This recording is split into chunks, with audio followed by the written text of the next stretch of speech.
I come back from my university, and as I enter my house, a wave of love and comfort hugs my aura and welcomes me. I get comfortable and gradually go on taking a shower and wash all my problems, stress, and Batman energy off and dress up alright. As I come and greet my family for real now, I suddenly remembered about I should go and greet my grandmother. As I slowly started to move my legs through the universal fabric of matter, my mother started to stumble some sentences. I knew something was up. She asked my sister if I should be told, and I knew something was up. As I started confirming if I should be told, I made all the negative things in my mind of what it can be. If some elderly relative of mine passed away, and in the millisecond of what was coming, I realized how unpredictable life is.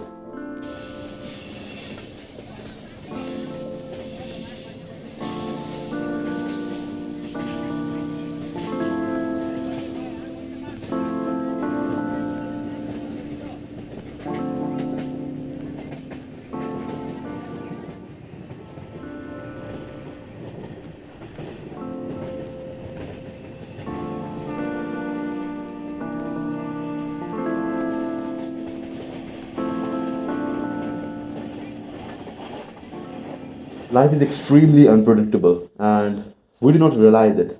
I know I sound a bit rigid, but life is seriously unpredictable. You may or may not see tomorrow's morning. Sorry. And I may or may not as well. God never does, but the roof might fall, the air conditioner might blast, the car going 100 kilometers per hour on the highway, it may hit us. The tree might fall on us, the lightning might strike us, our heart might give up any moment. There are as many possibilities of us not living to see the next day as there are ways of dying. And yeah, this was a very rough and negative start, as you can see. Or was it? See, life isn't what consists of death and mortality. Instead, it's a partner in crime. Yeah. Life and death are the two different sides of a coin, and philosophers like us might catch this phrase like, hey, the coin remains the same. It does. Life may be one side of it, but it is always attached to death. Like, this is the coin, right? And this is life and this is death. Transcendence is incredibly fragile by like how one can just dig into this another part of the land from the life part of the death, or the land might fall and we just enter the darkness of death and inexistence. Pretty ironically, death is what we see when we die. Perhaps nothing lights off like that. Weird.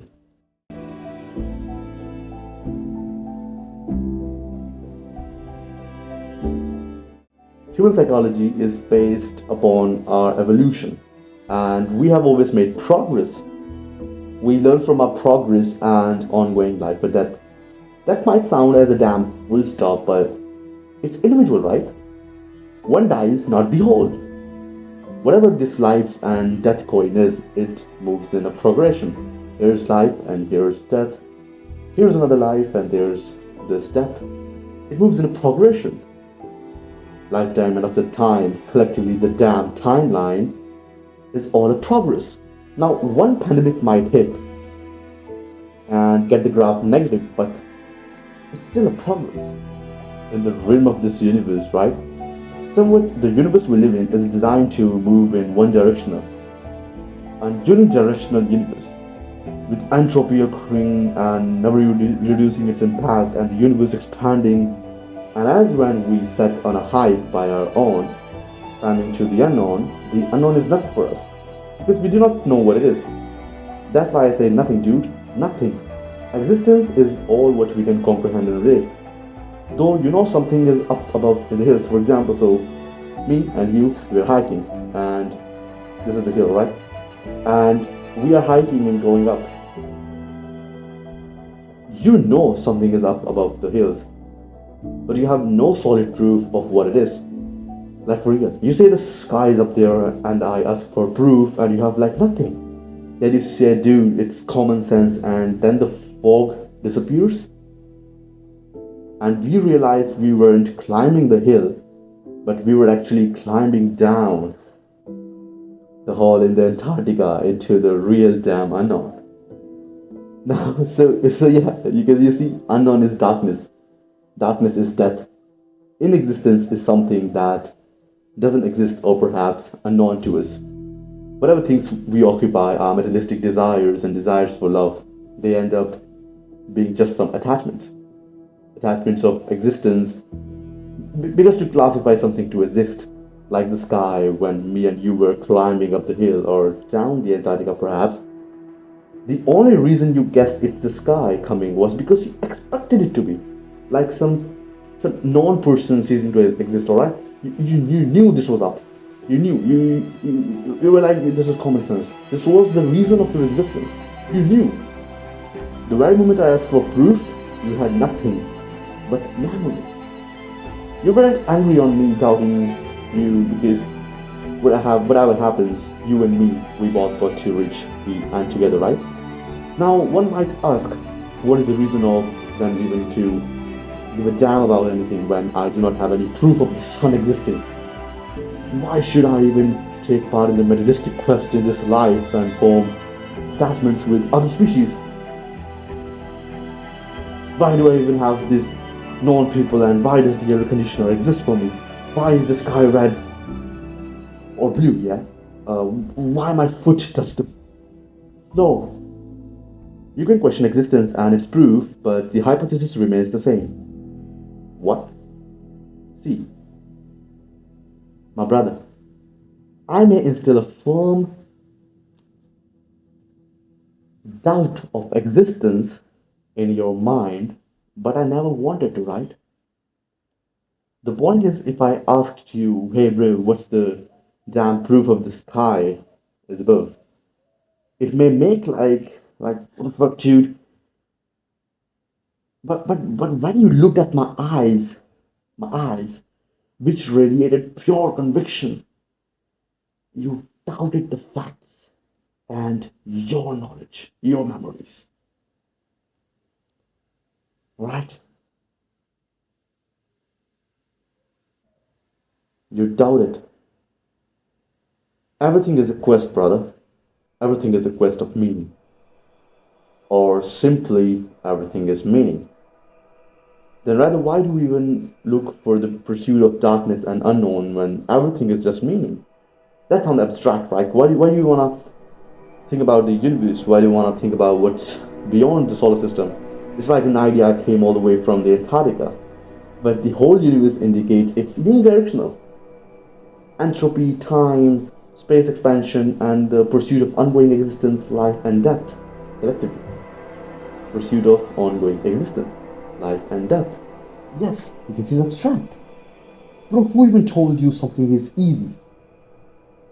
The junk food you used to eat previously and the easy entertainment has made you consider that this existence is pretty simple. Bro, nothing is simple. We will be making our philosophies, but life is just what it is. This hypothesis of knowing the unknown, there is no end to it. We want to know what happened before humans, what existed before the Antarctica continent, what happened to the dinosaurs, what happened before this so-called theoretical Big Bang, what happened before God created the universe, what happened after the Big Bang happened, what happened after Antarctica split up from the main continent, what happens after you die, what happens after I die. There is nothing morally wrong in our curious pursuit of knowing the unknown, because it stirred up our curious minds and ended up us living in this so-called modified or impaired world we are living in. And if we're not modifying the world, all our curious pursuit has us upgrading our knowledge inventory. And yes, I acknowledge it. Definitely, all good. Now, you may ask, hey, this you masked guy, Aryan, why you seem a bit upset and like you have a long battle with our life? No, I do not have. I live in the same world as you do. But there is something objectively wrong in our pursuit, which we mask as life. So, does that mean there is something seriously wrong in our moral behaviors and the way we eat our food? No, there is absolutely nothing up with how you live your life. Live it, go. So, go, doesn't matter. What matters is the pursuit. What matters is vision. I don't matter, you don't matter. What matters is the progress, the way we are living in, the air we have set on the journey we are traveling. This journey. Pursuit is the flavor you pour into your living days and after. It gives meaning and take meaning. But whatever it is, I don't think it makes life any much sufficient and lovely. So what does? I think pleasure, right?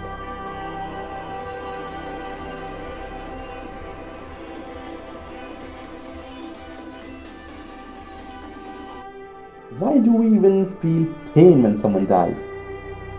Why do we feel pain then? If everything is for pleasure or for the pursuit.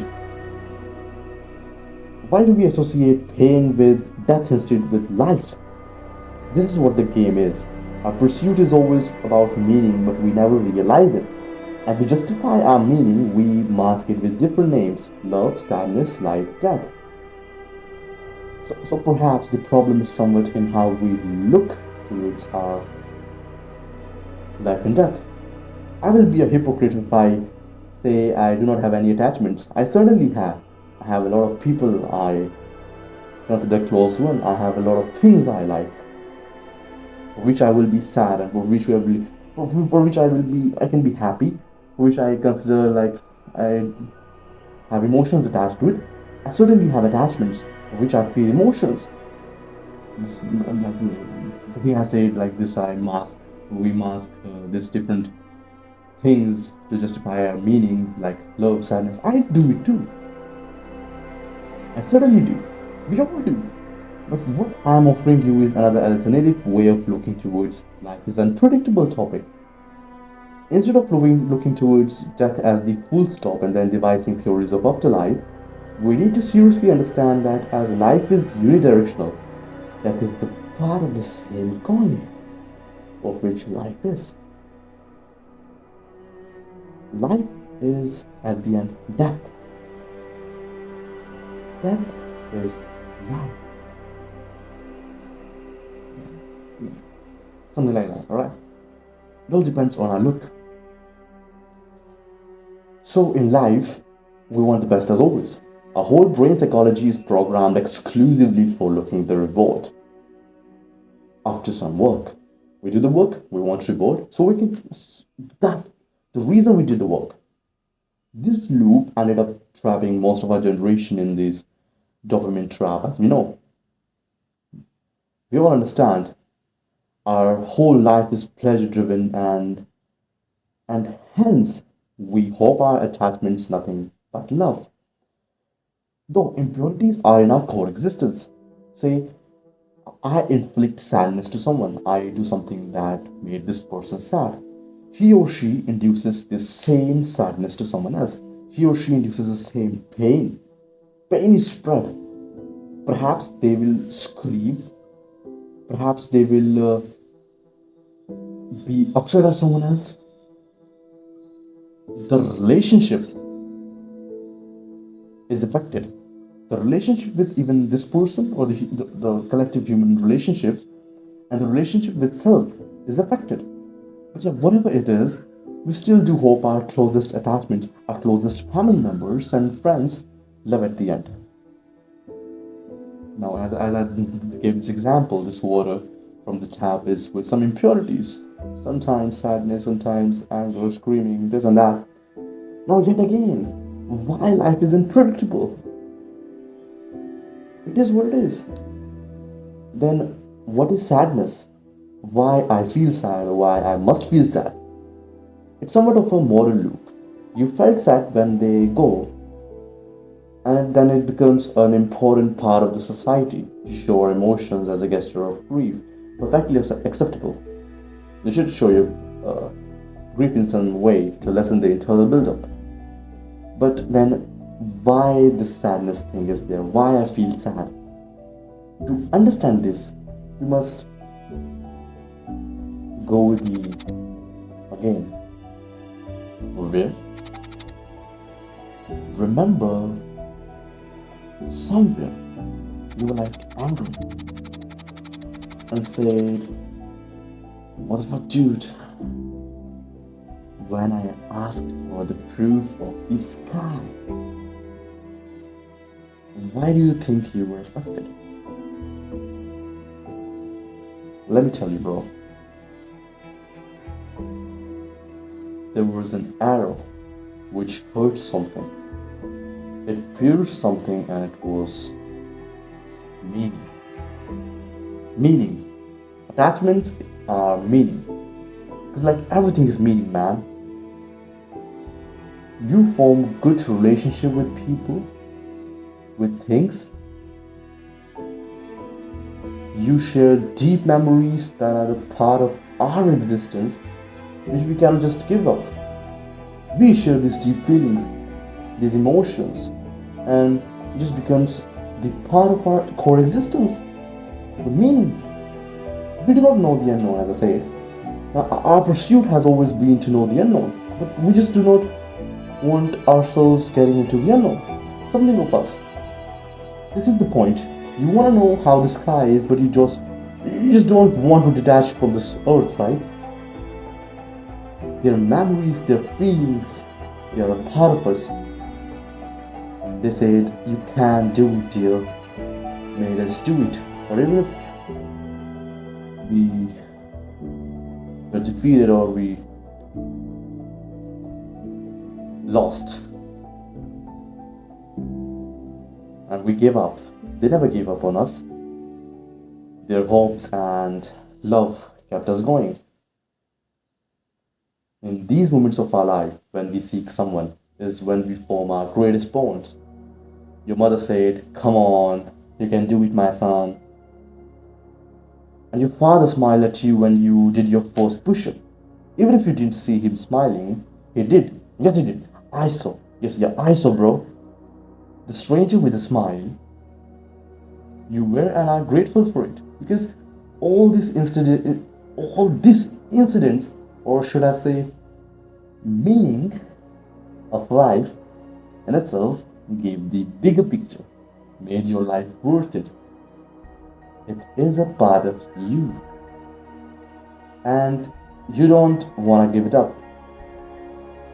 But what if I say you never give it up? They are still ingrained in you. You're them, dude. You are whatever happened to you and how you look into it. Perhaps death isn't a full stop to existence then. It's going as something then. Or perhaps this person walking up this left something here for someone who are here.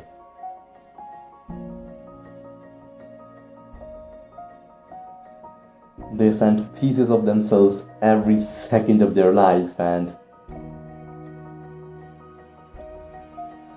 which inevitably made your 2-pointer, your 3-pointer, and so on to you right now, man.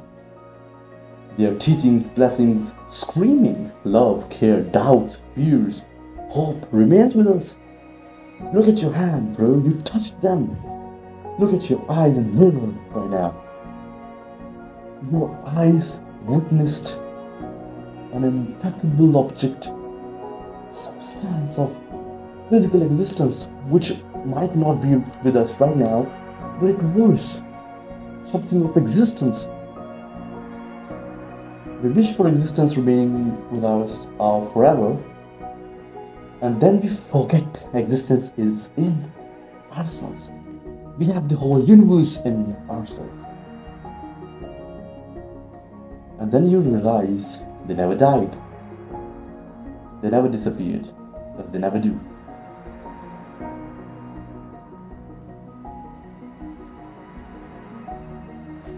No one dies, not the bad, not the good.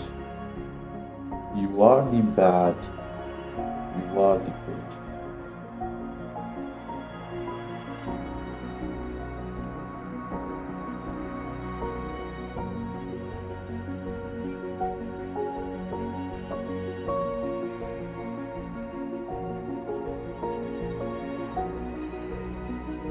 And then my mother continued with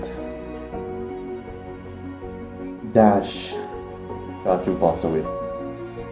He was a very good friend of my father, and we called him Chachu, which is uncle in our language. Half of me was stuck processing what? Half of me, which was guessing with the unpredictability of who could it be, came into peace, knowing it's gone. They never return. Their parts remain.